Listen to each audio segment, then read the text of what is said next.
आपण केबे बिना तेल रे रोसई करचंती कि जदि न करिचंती ताहले टेस्टी छोले तरकारी आपणक पई 5 ରୁ 7 घंटा भिजई देइथिली काबुली बुट सेथिरे कटा आलू हलदी लूण तेजपत्र डालचीनी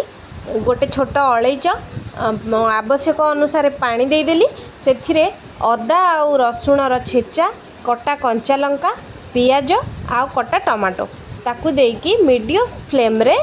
दीटा सीटी दे 15 मिनिट ताकू छाड़ी दबार अच्छी से बांफरे भल से भिजी जीवो सिझी भी जीवो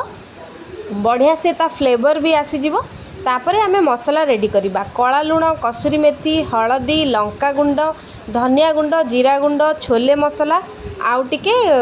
गोलमरिच गुंड सेटा को टिके पानी रे मिसेकी 10 मिनिट भिजेकी रखीदबा भिजीगला परे सिझी जाइथिबा छोले मसला रे से एई भिजा मसला को पके आउ गोटे सीटी देदबा हेई गला परे गरम मसला धनिया पत्र पके आमर रेडी हेई गला आजिर जीरो ऑयल बिना तेल रे टेस्टी टेस्टी छोले तरकारी।